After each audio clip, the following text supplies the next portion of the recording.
I'm going to be a player here. I'm going to be a part of what's going on.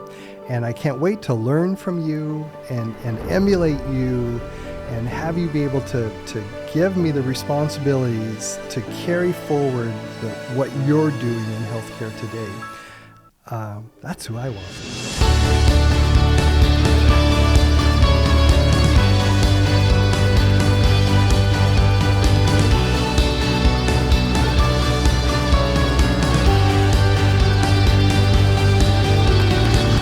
So welcome today, folks. We are so super excited, or I'm so super excited to have Michael Huckabee here with us.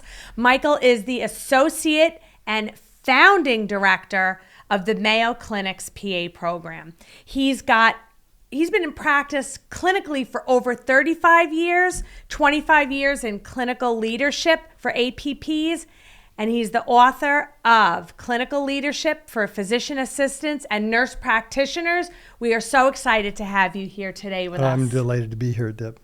So let's start this whole conversation off. I'm so excited to hear about your own personal journey becoming a PA. Tell us about that. Not unlike a lot of people who are seeking to be PAs out there, I did think about med school a lot through my high school and college years. Started connecting with some physicians to get experience and to learn from them. And actually, it was some of their mentoring to me saying, I'm not sure you want this lifestyle. And I saw what was going on in their lives, and it gave me pause to kind of look around a little bit. This is near 40 years ago, and PAs were just kind of blossoming at that time. I was in Idaho, and there were no PA programs or educational. California was the closest. But it started to line up, and I started looking at some research that was available, and I think that's true of the stories that future PAs are telling me now, that it seemed to line up, and I liked what I saw, and so I started connecting more and more, thinking this would be a way for me to be involved in medicine, involved in people's lives, but maybe not have quite the intensity of a profession that would detract from other things I wanted to do with my life. So that led me down the road. I did have to swing a couple times at getting into PA school. I got rejected my first year of applying. I tanked. Tell us about that. Because I thought I was the cat's meow. I thought I was the hottest thing. And so I put my resume and my information, my application out to 3 schools in California, and I get 3 rejection letters. And I could not understand what were they missing, So it really stuck with me in a hard way, where I just thought I must have missed the boat, and I must be supposed to do something else. But yet I floundered on, but there's nothing else I want to do. I've really thought hard about this. I even was going another direction and then turned to PA. And so I really wrestled just internally until I just reached a point to say, I just got to try this again. I did reach out and get some counsel that said, if you really want this, why not take another year? But that year I did put my name in a lot of hats of different PA schools around the country. I interviewed I got interview opportunities at 10 places, interviewed at 5 of those. 3 of them accepted me, and I got to choose the place that I thought was the best fit for me, which was University of Nebraska, mostly because they had a rural health emphasis, and coming from Idaho, that appealed to me. So the journey began there. I before that time thought I might be a high school biology teacher for the rest of my life, and that just didn't seem to be as satisfying. But now I'm a teacher and a PA, and the combination makes perfect sense. I'm just amazed by that story, to think of, knowing your background and learning about all the amazing things that you've done, to think that when you started that you hit that wall, like your first round of applications, and you didn't get in anywhere. I've pondered that moment too, because I almost stepped away. And to think now, 40 years later, I might have missed all this if I really had. And I've tried to decide what was it that brought me back. I don't have a clear answer. I think it's just a part of our own personal journey, because there are probably times where somebody should step away and go another direction. But when I got to my heart, it was just a real internal calling of, I don't think there's anything else that's going to be as good of a fit as this. And so I'm going to swing at it one more time. And it was really kind of this is one time. I'll try it again. And it turned out well. But it took a lot out of me to find myself that low and then say, let's go at it again. And I think I had to wrestle my own ego and come to terms with a sense of humility in my own heart to say, all my friends are going off to med school or other things, and I'm stuck. I'm staying in a little town in Idaho. And that was really tough. But through that, I learned, I think, a lot about myself to say, but if this is the journey for you, are you willing to kind of experience those feelings? Right. And you're saying that you had that year in between. So what do you think made the difference in that year for you? Like, what did that year look like for you? So I had a job as a lab phlebotomist at a local hospital. So they knew of my energy and my interest with this. They didn't know much about PAs in that hospital. There weren't any employed there, but they did kind of take me under their wing. And the physicians there were some of the physicians that I have told you about that were kind of guiding me towards, you might want to think about this.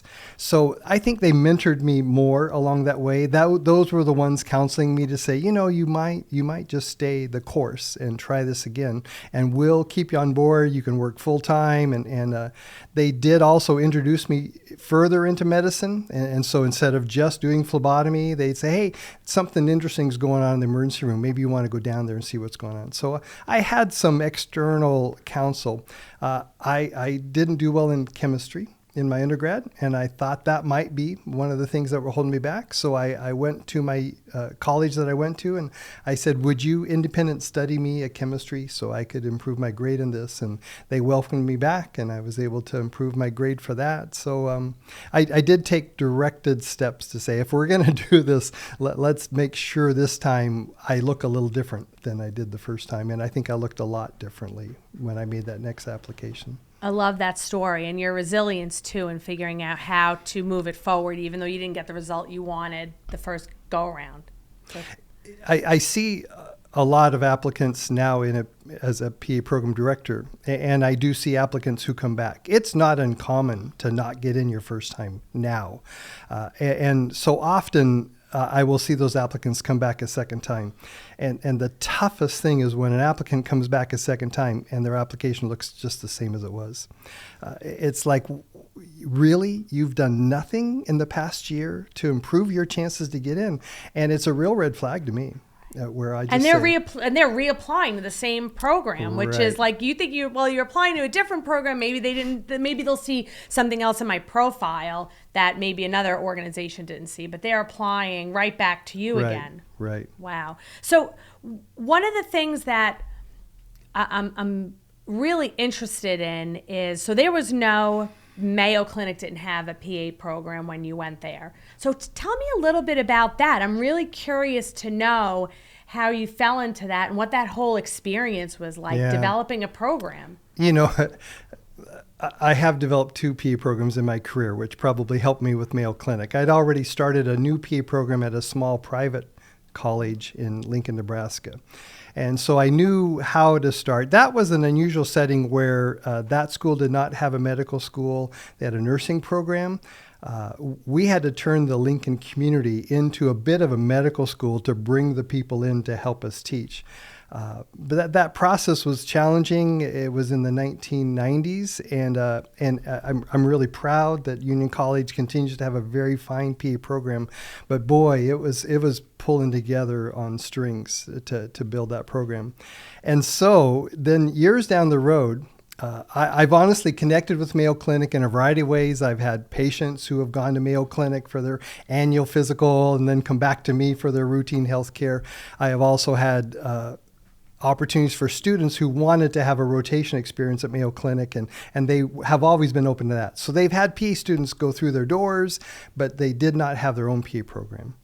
So they posted that they would, and in my heart, I was saying, Mayo Clinic, you should have done this 20 years ago, but you're finally doing it. And I was at a place in my career to say, why not? Why not try this and see how that flies? So that was 5 years ago. And I put my name in the hat, and they interviewed me in a very short 2-hour interview where they flew me up and just spent a short amount of time with me. But Mayo Clinic has a process where they are able to determine what they need out of a candidate in a very short time. The interview process was rigorous, but I was surprised how short it was. There was no lengthy tour or a lot of introductory information about that.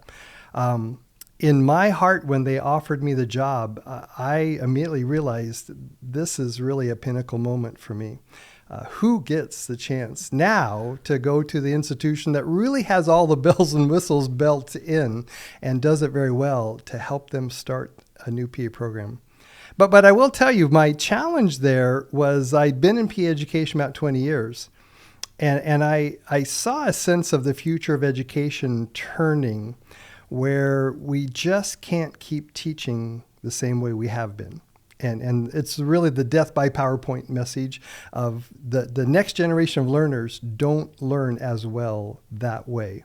And even though we might be in a formula to say, well, that's just school, that's how you learn, I understand that puts the burden of learning on the backs of the students. And as teachers, we need to facilitate their learning to the best of our ability. So I challenged myself to say this PA program isn't going to look like any other PA program. And I'm going to drive this forward to say, I want this to look like how a PA program of the future should look like. And what does that mean in practicality? Yeah. The bottom line is I committed to saying there will be no more than 40% PowerPoint, and that the majority of our classroom time will be in interactive discussions with students. So not lecture, in other words. If it is a lecture, it's an interactive lecture where the lecturer is coached to fire questions back and forth and keep a conversation engaged. And in what I understand about education, especially for the future generation, engagement is what's so important. And it's really the video game model where we want to play, we want to be interacting with our environment, and that's where we learn the best. And so being just passive, watching a screen, is not as effective to learn. And so we developed a curriculum where everything is involved in direct interaction, case-based learning, team-taught learning, problem-based learning, exercises throughout the curriculum where students come to the classroom having already learned background material, and they come in and they're directly going to apply that material in the classroom. And I believe that's the way we're heading for the future in education. So is Mayo Clinic leading the way in that regard? You know, we're not the only ones. So there's plenty of people doing it, but I think it's effective, and we have yet to graduate our first class. This July will be the first class graduating, but we have measures in place to be able to demonstrate that this is giving us a more qualified product as a PA by how they've learned. But hold on, we'll see what the data shows. Awesome. So let's talk a little bit about the process that you engage with when you're starting to evaluate new graduates that you're potentially hiring. Mm-hmm. I'm sure you've seen, thousands and thousands of resumes in your time. So walk me through what that process is like for you in terms of getting resumes in and how you're evaluating them and making decisions on who you're going to meet with. Sure. My years of doing this is often in my role as an educator, where we've been coaching the students to create their resumes, and then they turn them to us for evaluation. And then I hear the stories of their experiences when they go out on the job market and what kind of responses they're getting back. And not infrequently, an employer will contact me to say, hey, did you know your applicant from your program sent me a resume that looks like this or that had this in the cover letter? So that frames my reference, as well as I hire a number of PAs as educators, and so I've looked through resumes that way too. But boy, that resume look and the cover letter, that's the first glimpse we often have. And I'm excited to find that that unknown. There are people that I know that I'll encourage to apply, that I hope will, because I know them already. But I'm always thinking about who else is out there and what might be a cool surprise of somebody who stumbles across us. And it's going to be the cover letter and or the resume that does that. The problem is there must be so many templates out there. And so I can quickly look at our first few lines and know, oh, you borrowed this off of Google. You must have found this on the internet, or somebody told you to write it this way. Because you can tell it's not sincere. It's not personalized to my position that I'm offering. And boy, they get tossed very quickly. In the cover letter, what I will look for is a story. That person's story of why are they interested in working for the position I'm offering. Not that I always liked caring for people, or I've always wanted to be in orthopedic surgery. No, I'm offering you a position very specifically with held values, with a philosophy of patient care that's really been cultured in my own environment. And I need to know that you're already thinking the way I'm thinking. And if I don't hear a story that resonates with that, then I'm not interested in that person, because they haven't given time to really look at what I'm offering. And so that would be a quick toss. How do you even begin to write a cover letter such as that? Yeah. So you got to do the homework, right? And I would say even what does that mean though? What does that mean to do the homework? So if it's a local community that you better have driven by and walked in the door and looked around at what are the external symbols of this area. And maybe a mission statement. You've gone to their website. You've looked over stuff. Have you given a call to say, hey, can I talk to somebody about what it's like here? What are the things that are important at this institution? Because those little pearls come back in a letter or in an interview to say, well, when I called and I got to speak to the receptionist, she said this to me and it really stuck with me. So you're suggesting to actually make a call to the place that you're thinking about applying to? I mean, a mix of things, yes. But yes, I would say that's even rudimentary, but it isn't what is common. And so collect information from a variety of sources. When the applicant can say to me, I was on your website and I saw this line that stuck with me. Mm-hmm. Well, I'm the one who wrote that line more than likely. That line is there for a reason. And I'm just so engaged by knowing, oh, that resonated with you too. Well, we put it out there because it's important to us.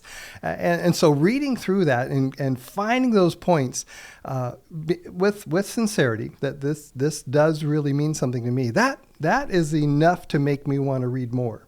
Mm-hmm. The story is a little bit more. So the story becomes more personalized to say, because of who I am, this is why I'm looking at this job.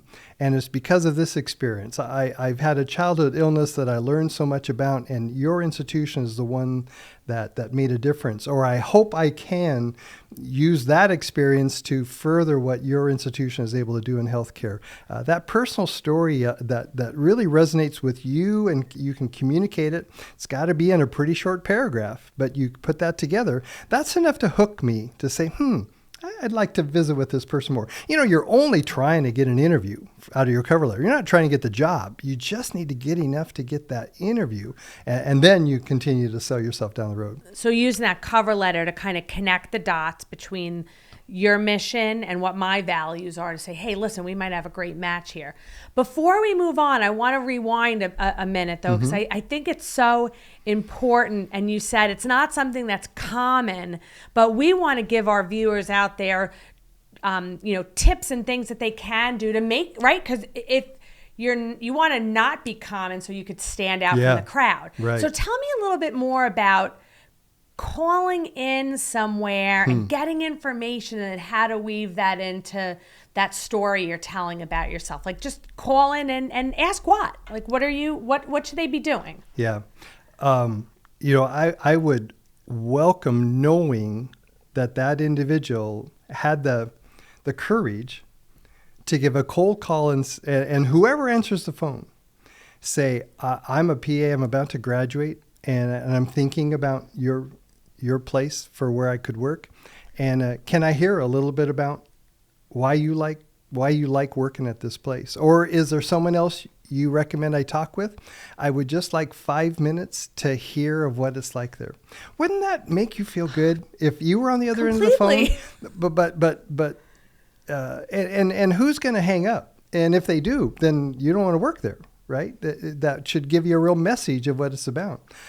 You need to do it respectfully and be sincere about it, but just to ask for a little nutshell.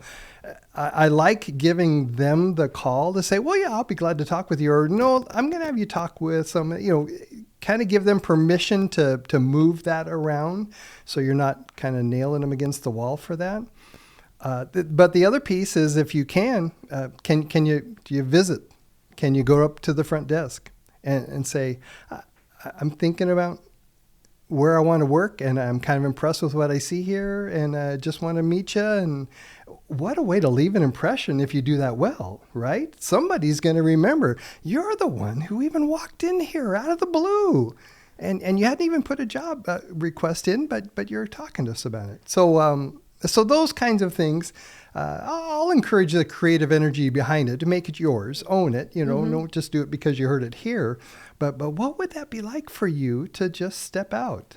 What do you have to lose? Well, I think in today's digital era, where everything is instantaneous and everything can be done online, that you lose that human element. And I think that there's a lot of young people that are scared. It's so easy to stay, just in technology, but it might be frightening, or they don't have that courage to say like, oh yeah, that's a great idea and I can do that. So I love that you're kind of giving free rein and saying, yeah, go out and do this. It's a great way to make a personal touch and make that first impression. I like your connection with that versus technology.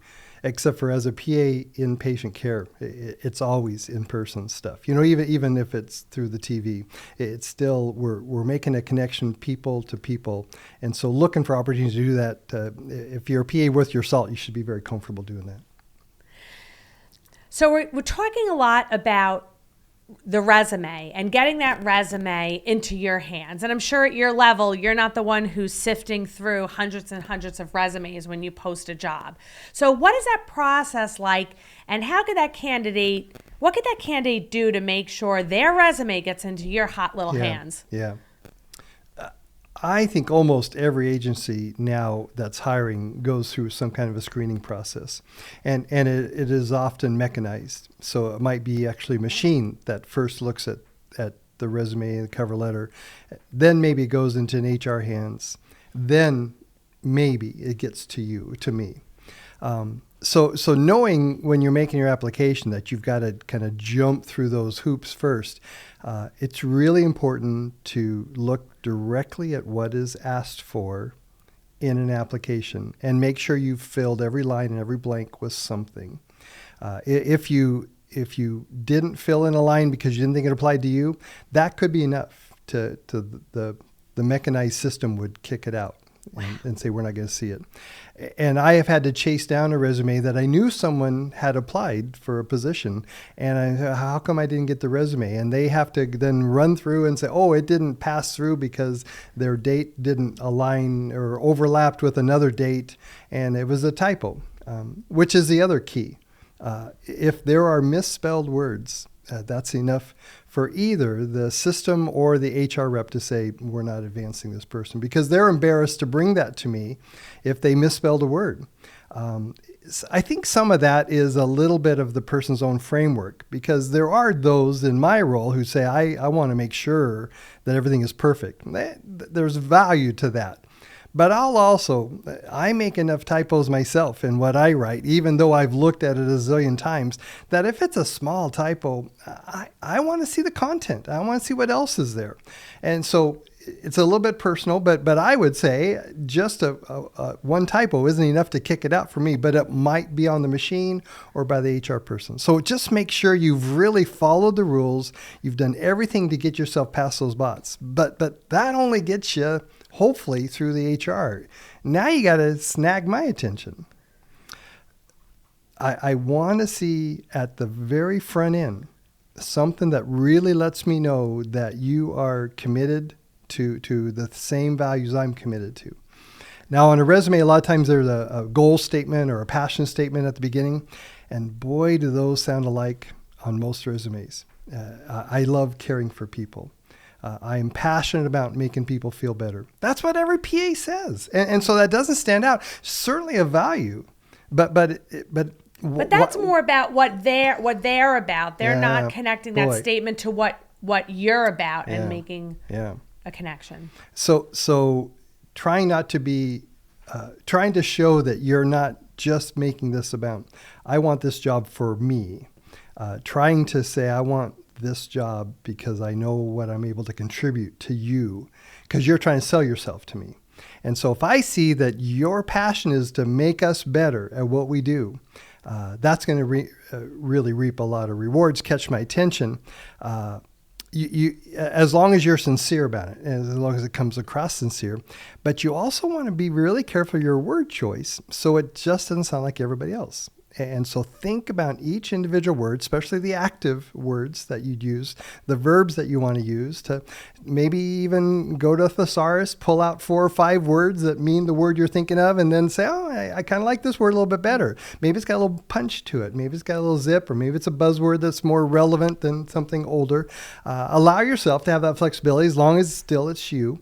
And that can really turn my eye. That can really catch me to say, wow, okay, I'm going to go ahead and read through this.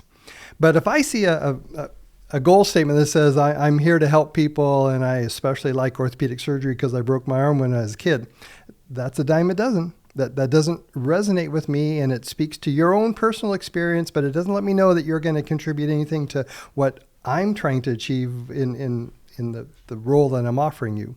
So I really won't even look further. I'll set that resume aside unless there's something else compelling. So I'd say that top line, whatever's up at the top, maybe you're going to choose not to put in a passion statement or a goal statement up top, but you're going to list your experience up top. I would recommend maybe not listing your education up top. Everybody's got an education. Your school is incredible, but that may not be what you want to first resonate. So something up top that's really going to catch my attention is it maybe your current work experience.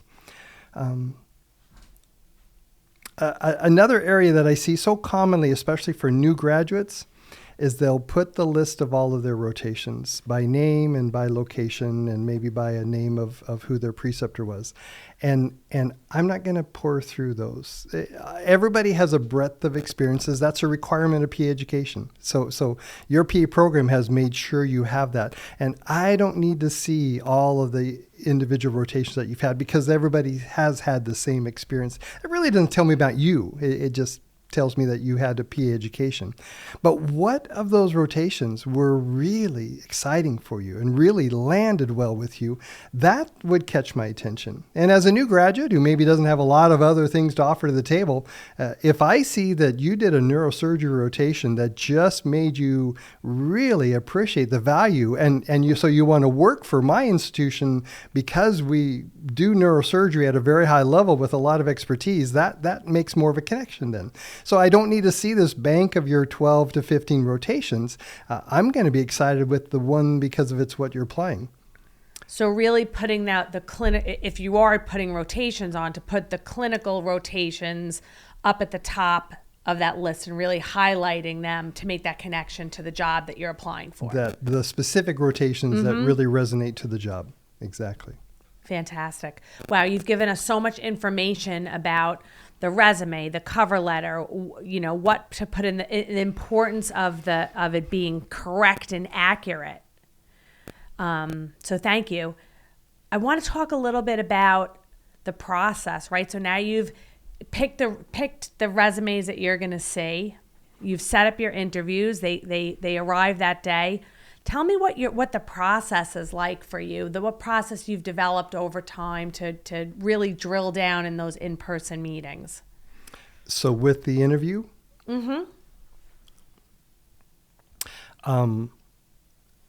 Typically, we'll have a bank of questions that everybody gets. And so answering those questions like somebody else would answer them doesn't stand out for us. It's usually a mix of questions to get their personality, but there'll always be a softball. To start with? To start with. I would say typically it'd be a softball. What are your strengths? Tell me why you're interested in the job here. That's a softball. But what I'd say is you can expect that question to come. Maybe softball is not the right word, but it's a common question. And it's a nice introductory question to kind of just move into the interview before we get into really details or maybe some other questions that are a little bit more specific to the job. And so for you to come into that interview ready to wow me with that early question will be the goal that you have. Not to, I'll be casual and I'll say, oh yeah, Johnny, let's hear about your strengths. You better really have a cool strength to start me off. Or Sally, I'm interested in why you're wanting to work here. No, you want to really land on a very specific point that's unique to you and unique to this setting, not the answer that you give to any other interview. And so what is that about that person that makes them want to have this job? And those first words, it's like, the wink of an eye on a date. It's that idea of something's happening here. I'm kind of hearing a connection. How do you get ready for that? How do you prepare for that question? Yeah. Why do you want to be here? Yeah. So you've thought hard. You've looked into that position. Hopefully in your cover letter and resume, you've already made some connections at that institution, but you learn as much as you can with what that institution feels like is important to them and their value. You're again not wanting to talk about yourself. If one of your strengths is making coffee really well, nobody really cares about that from my role. I'm excited that that's important to you, but it's not very important to me for this job. So don't tell me a strength that you see as important to yourself unless you know it's really going to resonate with me. What would be your strength that is going to really line up with what I'm looking for? That's going to make the difference. So it better be something more like, I want to be a part of a team that is progressive and making a difference like I see at this institution because I read or I saw or I talked with somebody who went this direction at this job. And that shows me that you have the same influence that I want to be able to have the influence on to be a member of this team and work together with you to help you achieve your goals. I'm being generic because I don't know what those goals may be and they'll differ from place to place. So you don't want to cookie cutter that. But if I go to Mayo Clinic, a very significant goal at Mayo Clinic is to practice integrity, and that needs to be a constant pattern of what we do. Now, I would argue everybody would say integrity is important, but it's at a higher level at Mayo Clinic. It just stands above. Everything you do needs to be with resonating with, I'm being honest, I'm being respectful, I'm being forthright.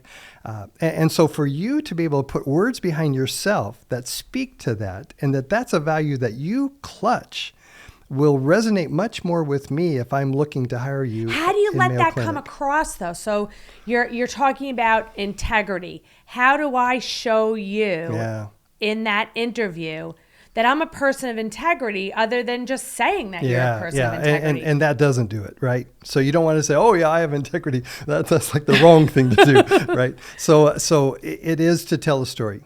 And so you would think through, what do I have in my life that represents these values? Now, if it's a connection where you've talked with somebody and they've identified something that resonates with you, I think that's okay to say, when I heard this person who works for you speak about this, I just so identified it. But then can you carry that forward because of this experience in my life that is of the same line? So maybe that would be, when I have faced a struggle, I have found a way to overcome it with a way of resiliency that I believe I am able to contribute to other people when they're facing struggles. And I'm hoping with what I see at your institution that I'm able, because of this life experience, and I would share whatever that would be, that the way I've been able to overcome that will help me to be better in communicating that to the patients that we serve. That might be an example. Is that specific enough? Yeah, absolutely. So we're talking about those initial first couple of questions during the interview that you're saying, maybe standard. They may be standard, but again, you better wow me with your specific connection to that. And then we're moving on to another kind of section of the interview, or what's kind of like the next part of the interview, if you will. Boy, it can sure vary. But usually there then becomes a little more relational portion. You've kind of established yourself. If it's gone well, you can kind of tell, hey, we're connecting here a little bit. And so we might move into looking at what are interests of each of us. And so I would want to know a little bit more about, so what is it outside of what you've just told me that helps me understand who you are a little bit better. So those can be questions about what are your hobbies, or what do you do outside of work, or what are other things that are important to you besides a career with us. Now let me stop you there. Are you asking those type of relational questions to PAs across the spectrum, new grads and experienced folks? Yes. Okay. I love that, because you think for the new grads, they're probably like, well, oh my God, they are so worried about what type of questions am I going to be asked and how am I going to stand out. And so a new grad and an experienced grad, they're both going to have hobbies or things that they do outside of their PA life, and talking about it puts them almost like on a level playing field with experienced folks. I've never thought of it that way, but you're right. That really allows that new grad to potentially shine beyond the person who brings all kind of experience if they answer that well. Right, if they answer it well. If they stand out well. And so the common responses that I'll get is, I'm into golf, or I play baseball, or I follow the Cubs. And maybe if you land on the one that I'm also passionate about, maybe you'll make a connection. But boy, that's a gamble unless you know ahead of time. So I wouldn't do that. I would, in my mind, have what are my hobbies, what are my interests that will resonate in this particular job. And then I'm going to maybe have to go down the list. It's not going to be my top hobby. It's not going to be the first thing. I like to kayak, but what do they care that I like to kayak? So I'm not going to sell that necessarily unless for some reason it comes up later in the conversation. But I'm going to think about what is a hobby of mine that might resonate well with this kind of role and position. And so maybe I'll say I like creating things, and so I enjoy woodworking, or because the opportunity to create something, and I think I'm wired that way, where this job would allow me those opportunities to also create things. Then I'm going to say, that's a really interesting idea, and we'd like somebody who is here to create stuff for us. So it just stands out. It just makes a difference. It's still got to be sincere, but so again, it's that storytelling. So you're thinking about the bank of things that maybe you're interested in, but you're weaving a story around how that's going to connect to you and to the Mayo Clinic or wherever you're interviewing. I'll ramble for another minute that I personally am really into Marvel superheroes. And people will immediately roll their eyes. Oh, I know your type, whatever, you're into all that weird stuff. But I'll try to follow it as quickly as I can to say, for example, Silver Surfer is one of my favorite because he was connected with a horrible, horrible boss named Galactus. And he was there to do anything Galactus wanted him to do. And he realized when he came to Earth that Galactus wanted him to annihilate our planet. And Silver Surfer realized, I can't do that because there's all these people there. And he had to turn away from his boss, the awful man, to find a way. And so he had to lose everything to commit himself to saving our planet. And the value of that spoke so much to me as a junior hire in trying to understand what life is about that I hold to that now. And that's a part of who I am, that it's worth the sacrifice if I know I'm going to help somebody feel better. And then people don't say, well, you're a crazy nut about superheroes. You say, wow, there's some real value there. So no matter what that hobby or interest might be, drill yourself down to, so what does that really mean to you? And find how that really resonates with you. Find a way to communicate it very quickly, and it might serve you better. All right, so we've talked about like some of those introductory questions. We've talked about the relational part of the interview where you're kind of drawing that connection in. What's the next phase of your process? Yeah, probably at this point, kind of have a relationship, and so I'm going to talk about the job and say, here's the details of the job, here's our expectations of staff, here's what a typical day looks like, something along that line. And it's still, I'm intentional about this. I'm looking for a response. And so most often I will have the candidate say, oh, okay, yeah, got it. And that's great. But that's not impressive. That's the expectation I would have of anybody. I'm not looking for you to say, well, I'm not going to do that. It's nothing that dynamic. But what stands out to me is when that person says, wow, there's something that's going on there. And so for the person to say, when you said that you expect your staff to all really be punctual, that really resonates with me. That bothers me when people show up late for work too. Would that be the example? I don't know. But find something Take a little piece to in engage what's with. described to say, that's a part of the reason why I want to be here. It shows me that you're committed to working for me, to being a part of our team, to making us better, rather than just accepting, well, this is what I got to do. And so that you buy into it, that you say, that's why I'm here. That's what I want to hear, and that will stand out to me. Love it.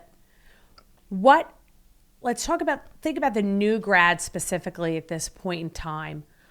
What do you want what types of questions should that person be armed with and really asking during the interview process?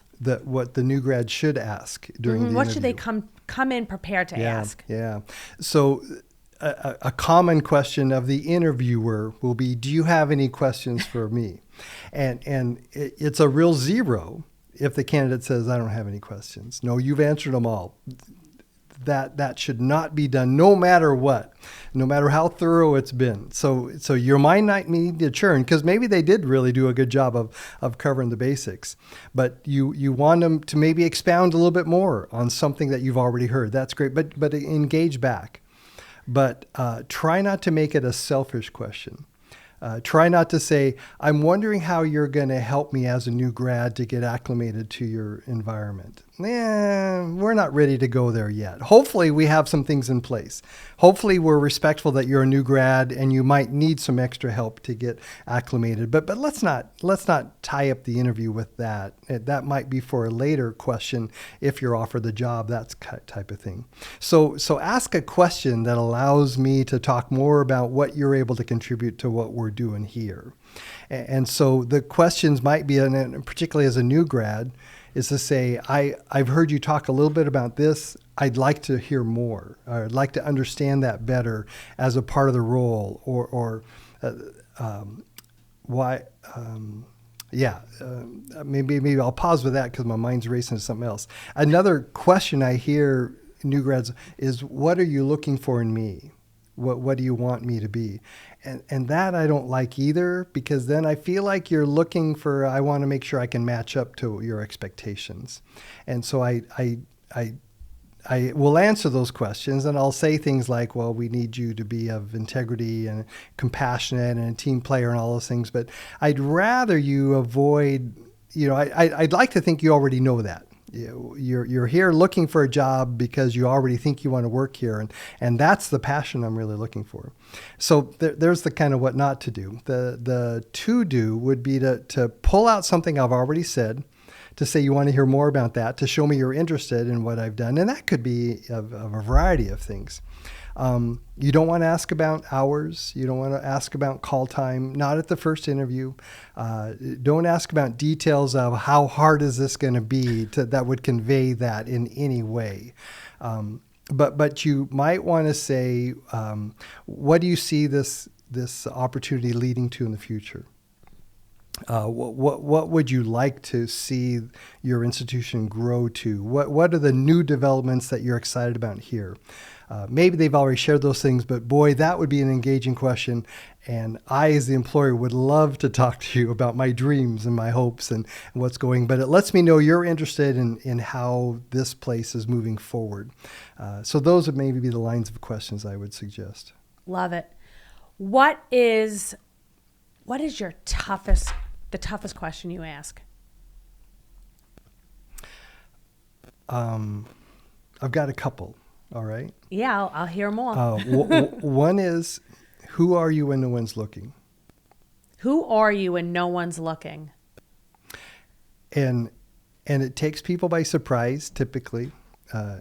It's not an unusual question. It's out there on the lists, but it requires self-reflection in that moment. And for someone to just spew an answer back, it's not very impressive. Sometimes I'll get a response back where they'll say, so what do you mean by that? And I wrestle with that because I think it's pretty straightforward. I'd like to think you're self-aware enough that you know what I'm asking, but it's a hard one to put words around that. What are you looking for? But answer? It's a question of integrity. That's purely what it is. And so for you to be able to put words around that, to say, I hope I'm honest. I hope I'm compassionate. Maybe don't to be too overly confident, but it maybe gets right to the soul of who you are. And so I'll throw that one out.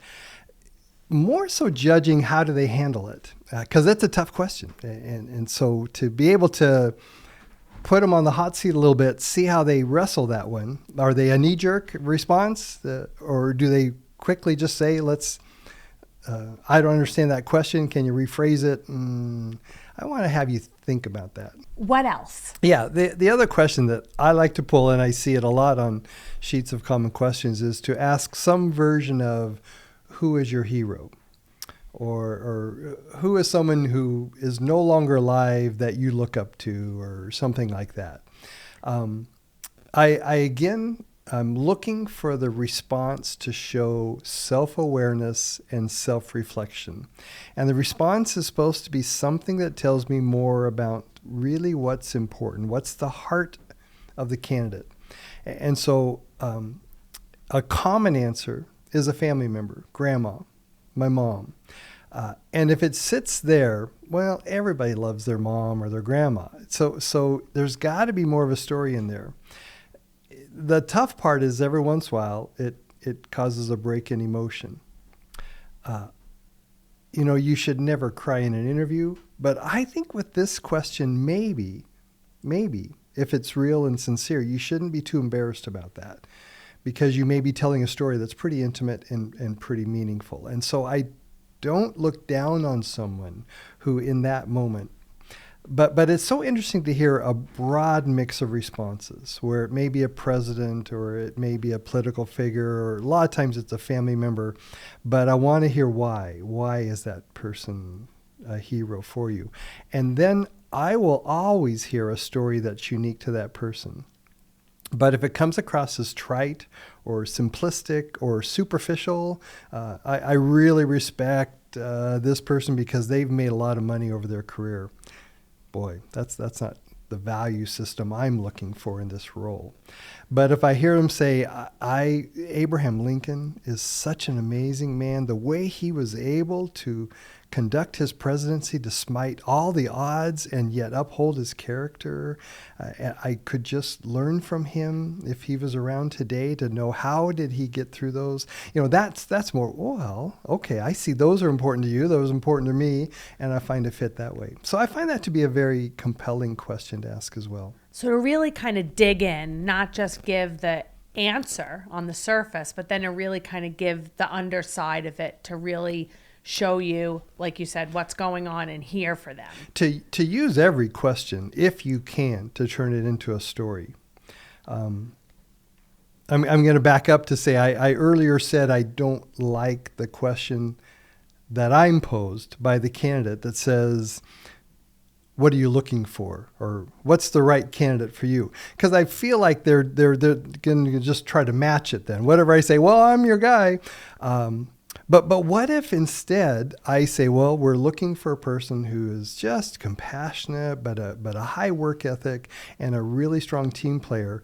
And then the candidate responds back to me, say, well, here's a story out of my life that shows those traits. That would surprise me. And I don't get that. But that would make, oh, I see. You're able to actually tell me that you meet those criteria. So you're not just looking to match them. You're actually looking to say, am I a good fit here? And now you're going to prove to me you are. Boy, that stands out. So having all these stories kind of at the ready for the interview that show who you are, why you have the beliefs you have and think the way you do. Right. So really storytelling throughout the process. As much, being careful not to be overly, storytelling, but yeah, to make it real, make it sincere. That is the most compelling way to understand who a person is. Rather than just saying, I'm that way, you're going to show me who you are by your stories. Fantastic.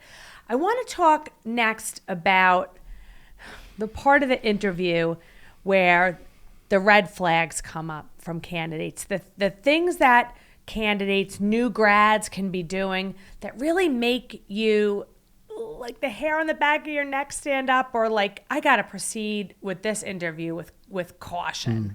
What are those things that new grads are doing that are cause for caution? I can think of a couple right away. The new grad who brings it up themselves. Well, I am a new grad, but you don't need to advertise it because we all know you are. And so that shouldn't be a factor. The but may be important, but you don't need that first part.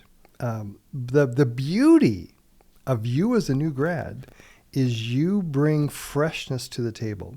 And you bring vitality and energy that we likely won't get with a seasoned PA, but you're a blank slate. And so you advertise that part of you as a positive. I'm a new grad. I'm just starting out in my career, and I'm so excited to make a difference by working for you. I mean, that energy is something that a seasoned grad can't say, or to be able to say that because I'm a new grad, you can train me the way you want me to be. Because I so respect this institution, I want to be doing it just the way this institution does it.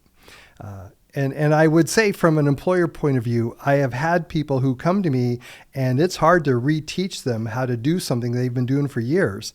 And so to know that you identify in yourself that you're ready to learn from us to do it our way, that says a lot. It says of your commitment and your ability. So what are you thinking when that new grad's sitting in front of you going, I want to learn it your way. I want you to teach me. Like, what are you thinking? As long as it doesn't sound like the person acts like they don't know, that they don't have a knowledge base behind that would make me nervous. But if I hear that they're coming to the table knowing that they're going to advance themselves forward because they're a part of our team, I feel like they're going to stay with me. I feel like they're going to be a more long-term employee. They're not just here to kind of check the clock and then take off somewhere else. They want to be a part of the team. Fantastic.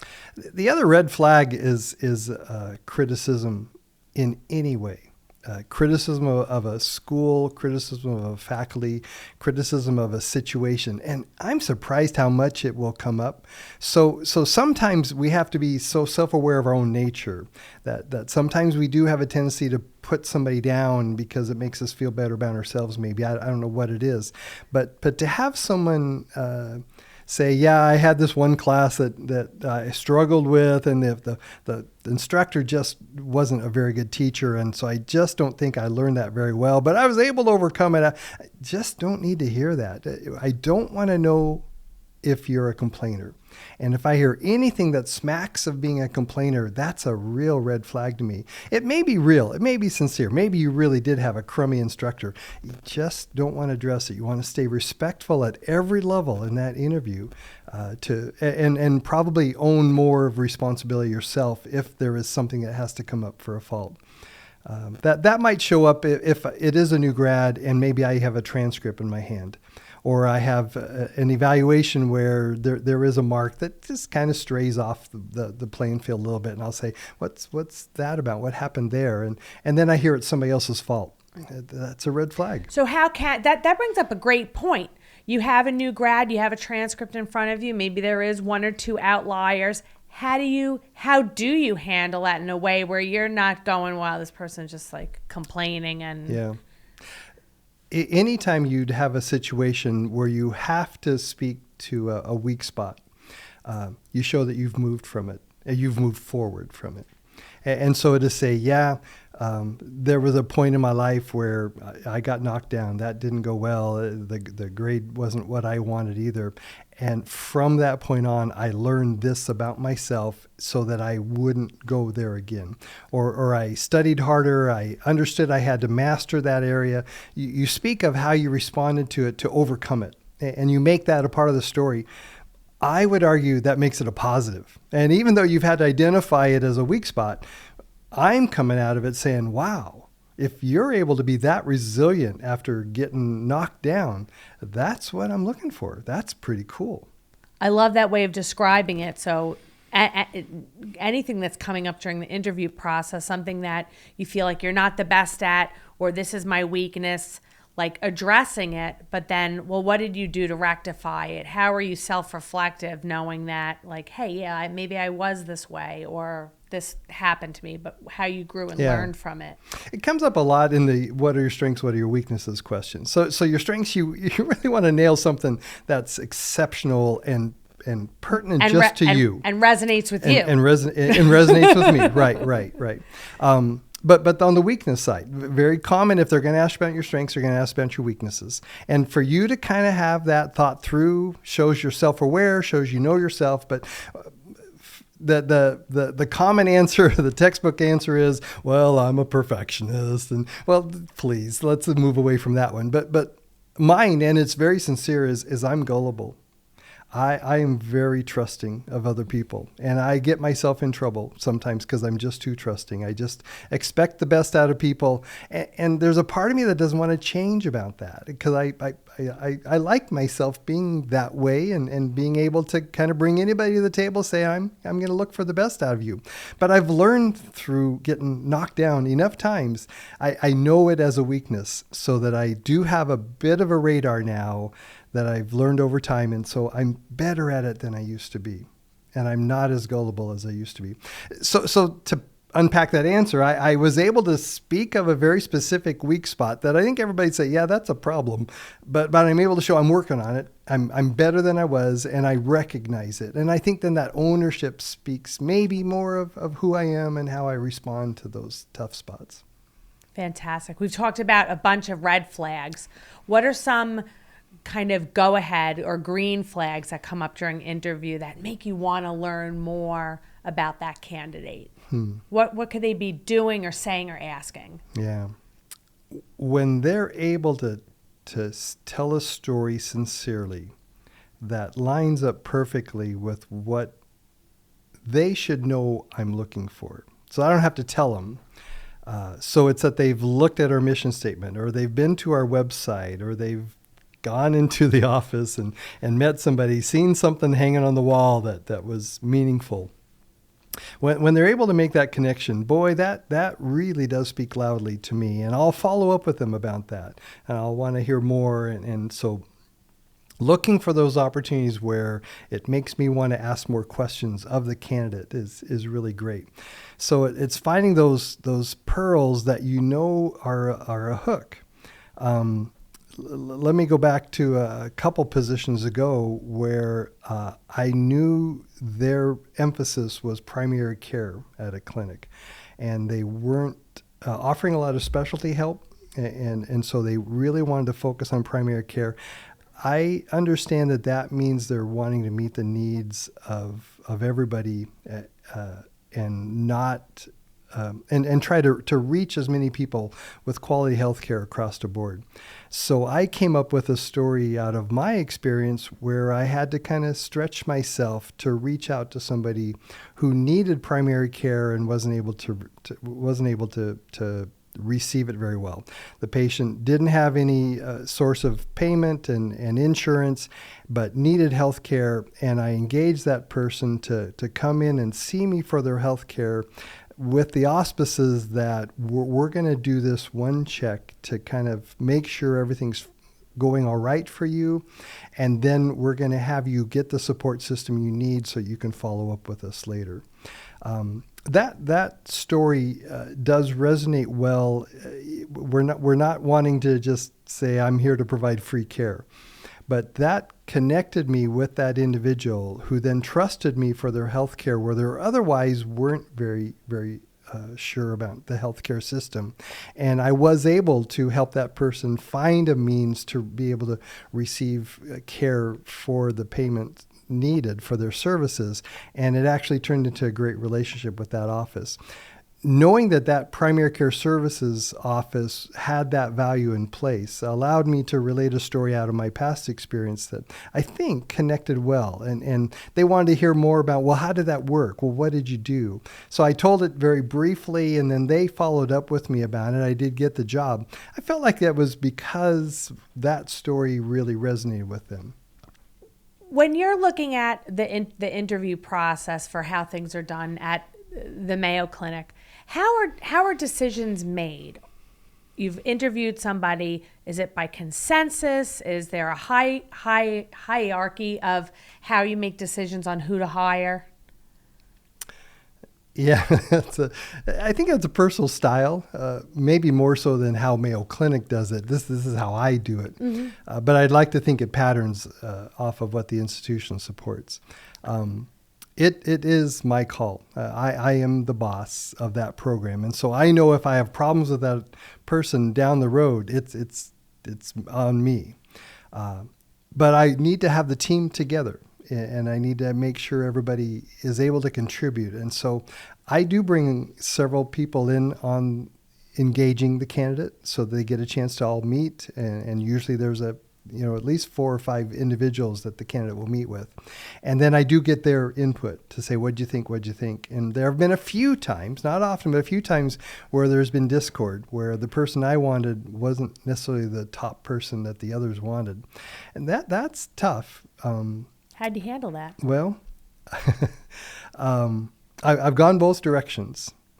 And it gets back to my gullible. I have learned to trust the others. And my barnstorming, no, this is the one I want, has not gone well for me.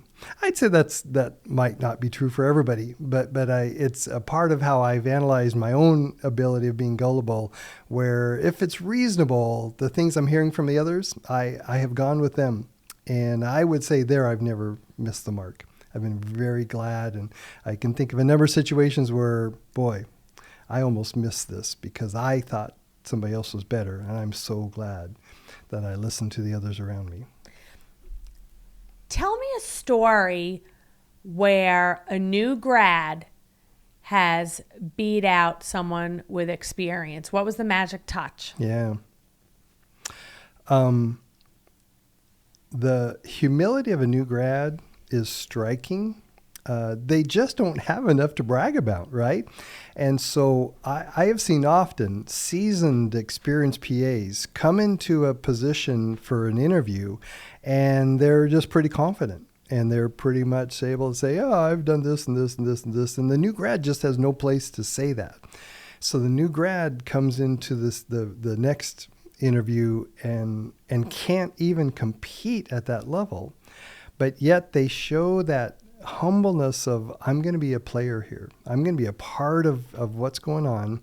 And I can't wait to learn from you and emulate you and have you be able to give me the responsibilities to carry forward what you're doing in healthcare today. That's who I want. I don't need this person with all this experience that person wants to show me. And so I would say, I'm trying to think if there's a one person in mind that would show that. That would be the flavor of how it would look. And so as a new grad, don't be intimidated about other people that, they have so much experience and I just can't compete. There's so much more to it because it's about who you are, your personality, your character, and how you bring that across. So let's talk a little bit about compensation. You've met that candidate that you're going to move forward with on an offer. Should a new graduate negotiate an offer? There will be a standard that institution has established for the job. And as a new graduate, unless they have some prior experience of something else, there's a pretty set number by a lot of institutions. I'll be a little bit encouraging the graduate, though, to value their position now. They are the ones being offered the job. So they are in the position now of saying, they want me above whoever else they interviewed. And so I want to empower them a little bit to feel comfortable, to make sure it's a reasonable offer and that their work is being considered worthy. But it's a tightrope. And so much of it depends on a lot of other factors. Larger institutions, like my experience at Mayo Clinic, there's a real standard there. And everybody is given a salary that is compared to others hired by that institution. And the equity and fairness rules really step in. And for a new grad to say, no, I deserve more than all the other new grads, that's a tough one to battle with. But from my experience, there have been a few occasions where, the new grad will take the position or will be offered the position, but be unsatisfied with the salary. They go back to the HR person and say, is there anything more you can do? The HR says, nope, that's our best offer. And it's just a very pat answer. A few times, I've gotten wind of that conversation, and it's been respectful and polite. I'll hear back to say that wasn't quite what I was hoping for, and I'm able to then go around to HR and say, hey, is there anything more you can do? There have been times where HR has said, nope, that's it. But there have been times where HR has said, if you really give us the go-ahead, we can do something more. So thoughtfully thinking about that, the key is to do it so respectfully, maintaining that humility, and don't put me as the employer in a corner. If it's a kind of a do or die situation, I'll probably let you go because I don't like being placed in that position. Now, in community type clinic settings that I'm more used to, maybe in more rural areas, then I would say the new grad has a little bit more opportunities to have a conversation about that. Again, I'd be careful about putting a line in the sand, at least verbally, to the employer. Maybe it is in your own mind, but to offer, to say, hey, is there room to discuss? Is it appropriate to visit a little bit more about this? And what you might keep in your back pocket is the idea of saying, well, if that's the best salary you can offer me now, would you be willing to discuss this again in 6 months? Because I think you'll find that I am worth more. But let's both find out. And I wonder if you'd be willing to look at it from that perspective. So remember, as the new grad, you were picked for this job. And I wouldn't let yourself go short for that, but be so careful with how you approach that conversation. Appreciate that. So the next phase, the onboarding, what I love to call the honeymoon phase, right? You hired that candidate, they've accepted, they've made it through credentialing, which is like a whole nother piece we're going to tackle one day, but they've arrived to that first day. They're nervous, right? What advice could you give them? Well, actually, let's start with what shouldn't they be doing in those first couple of weeks, couple of months when they arrive to you? What are the things they shouldn't be doing? I would say they shouldn't hold back if offered. No one's going to recommend you do something if they really don't think you can. And for them to say, hey, would you like to take this task on, to see this challenging patient, or to be involved in this procedure, or to come in at 5 in the morning, or to take call this weekend. Boy, think twice before you say, yeah, I'm not sure that's not going to fit me, or I'd like to get more experience with you before I do that, because they believe in you and they wouldn't offer it if they didn't think you were up for that. So I'd be really, in those first few days, really try to be agreeable and willing to step out. And even if that means interrupting your schedule a little bit, or going a little bit extra besides what you were planning to be willing to do that at the front gate is really helpful, rather than you initially already saying, yeah, no, I have to leave at this certain time, or I'm not comfortable in that environment. You don't want to hide behind those things. But just remember, when you then do have to maybe get into an environment that isn't quite your comfort zone, then get some help. And there's people around you that can help. So be very careful. We can talk about that more fully, but there's always going to be somebody around who you could pull aside to say, hey, would you just check me on this, or can you talk me through how this place likes to see this done? And then I'm happy to do it. Just a little word, or have someone alongside of you.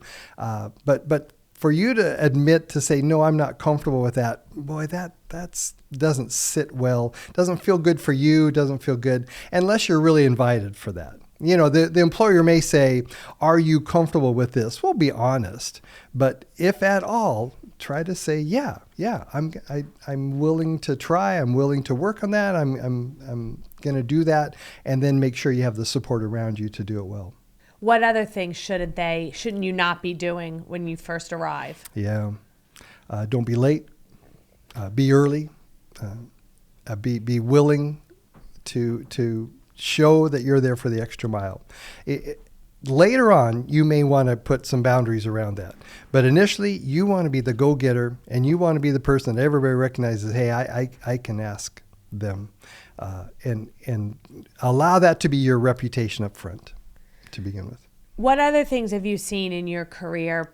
You know, you select that PA, you're all excited for them to start, and then now they're on board and they're doing something, and you're like, oh my God, I can't believe that this person has done this. It's really out of my own personal story, where it was actually my second job, but new on the job. I had sewed up a guy's wrist from a laceration that he suffered putting his hand through a mirror. And when he returned for the suture removal, he went to his physician for that. And there was a piece of glass that I had missed. And I thought I'd looked at it well, and I thought everything was taken care of. But the physician found a piece of glass in there and had to come to me and say, just thought you should know that this happened. And my heart just sinks. And there's so many things my mind wants to circle around to. Is there any way that's a mistake? Is there any way that I can explain why that could have happened? But then I realized, Huckabee, you just missed it. And you're at fault here. But it is an error that can happen. It's not, and the physician helped me with that, to say this isn't the end of the world. But I need to be sure you're aware of this and want to be sure you're being careful with that. That was really a hard lesson for me. And I was harder on myself than probably needed to be.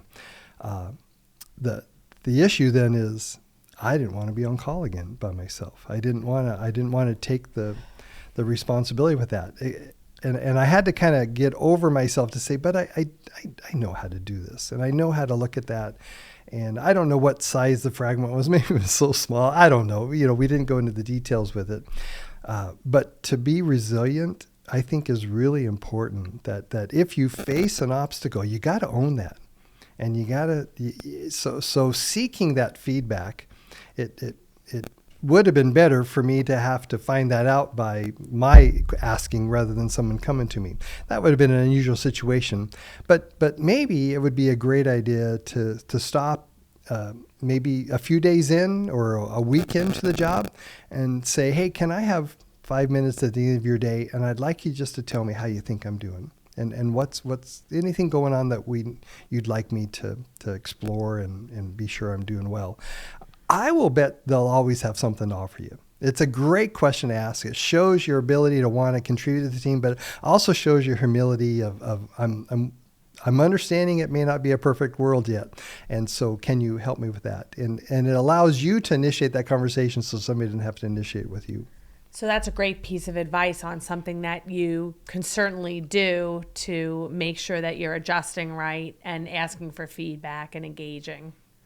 You brought up an interesting point. I think for the new provider, it's not a question of if you're going to make a mistake. It's a question of, well, what are you going to do when that first mistake happens?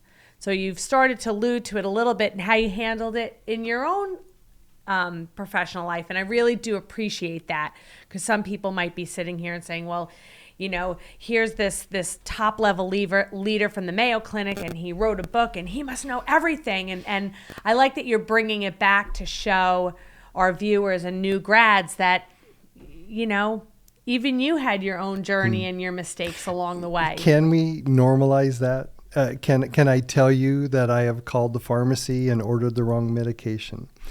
Can I tell you that I've missed the report of allergies on a patient and the medication was ordered and I just missed it? You know, it's 40 years of experience, but those things happen. And I know they happen to my peers, and we don't like to talk about them. But it's not so much what you said. It's not so much that it happened. It's what did I do? How did I respond? And that's what's so key. And especially as a new grad, to do that well means you own it. You're not placing blame. If it's a system issue, and allow yourself to go there, because most mistakes do have some root in the system. How did this system allow there to be a glass fragment left in that person's wrist? You know, was it all really on me, or was there any other stopgaps where that could have been caught? Think about that. But I had to come back to say, no, it was really all on me. I was the one who sewed the wound up after it was closed and checked the vascular and neurologic supply. None of that, to my eyes, showed evidence that there was anything remaining. But allow yourself to go through that process and then give voice to that. Say, you know, I've thought about everything I can remember that happened in that situation. And maybe you can say, if there was this system in place, I think it could prevent that from happening again, because, gee, these things do happen.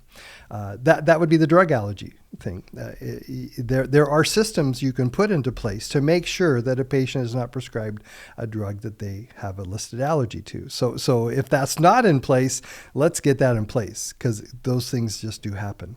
On the pharmacy, when I called and ordered the wrong dosage of the medication, I caught it before the pharmacist caught it, and I had to call the pharmacist back and say, I am so sorry.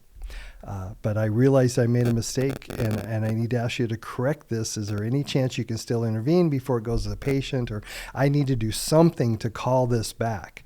And with that, and I understood I had a little bit more seasoning. This wasn't as a new grad, but I just realized I need to own this thing, and I'm willing to do whatever it takes. So I'll call the patient if you want me to. If that's a better way to do it, I'll drive over and make this error change if that's what's needed to do. So I own it, and then they have the ability to adjust it as they see fit. And pharmacists have seen that happen before. This isn't their first rodeo. It feels like mine. And so they were able to navigate with me to say, oh, no, here's how we'll do it. And no, we'll take care of calling the patient. And it worked out just great, but only because I intervened quickly to be able to intercede on the behalf of my own mistake that way. So can we just be honest to say, let's be transparent enough amongst ourselves to say we need to help each other through these situations, understanding that they happen. Mm-hmm. Anything else a new grad should be looking to do in terms of, you know, process or moving forward when they come to that first mistake? Yeah. The documentation and the charting. I would say that's true across the board, that as a new grad, you need to be sure that your record keeping is in line with the expectations of the group. And so it's important to get feedback on that very specifically and find out, either by looking at other records, if you're able to do that, but more so maybe by inviting someone to review your records and your charting to say, is this how your institution wants me to do this? Again, getting ahead of it so they don't have to come back to you to say, hey, you're not, these are too long or these are too short or you're not using the templates correctly.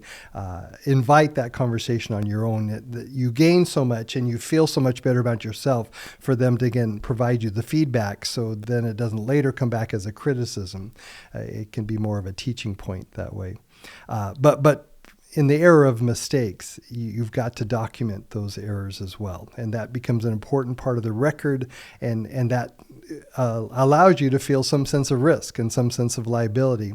And so you really want counsel from the people around you on, how do I write this up? How do I do this to protect me, but also protect the institution? So not being afraid to ask for help in those situations is really important. The response may be, oh no, you'll be fine, or no, you do it. But at least you asked ahead of time to go through that process with someone mentoring or helping you or supporting you. Understood. So I have one final question for you, and I'm curious as to your response. So I am now in a position to be a genie for you. You've been a PA for, you said, almost 40 years, correct? Right. It's been a while. You've had a lot of experience clinically, leadership-wise. I have the ability to bring you back to when you first became a PA. What advice would you give that young, new, fresh, energetic PA that would have made all the difference for you?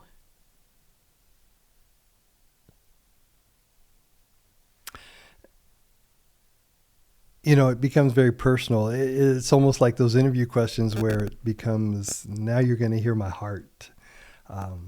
Because I think back to who I was at that time. I had a level of confidence that I don't see as much in new grads today. I think a new grad in a new job feels a little more threatened by the environment. I think information, that there's just so much to know. My first job was to move into primary care, and I did take care of a lot of sore throats and earaches and straightforward things that I'd been doing very well. So I had a level of confidence walking into my position, but I don't think I knew well my emotional response. And I hadn't experienced that at the level of building relationships with people and then having to have the hard conversations. And it really took it out of me, and I didn't know what to do with myself. I knew how to do it, and I knew how to share difficult news, and I knew how to work through challenging situations where the patient doesn't want to do what I am recommending, and how to work with noncompliance and those issues. But it's taxing on my emotional self to the point of leading me to not manage stress well, and finding myself questioning myself constantly. And so if you could be that genie to help me understand about self-care at an earlier stage than I was entering the position in a way to just give myself to my patients and do everything I can to make this job go perfectly well and to be the most incredible PA the world had ever seen. And I was not taking care of myself to the point that then I could not be the most incredible PA. So I'd ask that genie to help remind me of what it means to set time aside for myself or for the people important to me, and to be more disciplined in the early stage, understanding the toll emotionally that patient care takes. I don't think I did that very well until years into my practice. So thank you so much for being with us today, Michael. And so I just wanted to remind everybody, we are so fortunate to have him with us today, the author of Clinical Leadership for Physician Assistants and Nurse Practitioners. You can get this, probably the easiest way is just to get it on Amazon. It's on Amazon, correct? Sure. Chock full of information, years of wisdom and experience here. So if this is for you, if you're looking to understand more about clinical leadership, this is the book for you. And so we wanted to just thank you, Michael, for being with us today. It was my pleasure. Oh, it's been a privilege for me. Thank you, Deborah.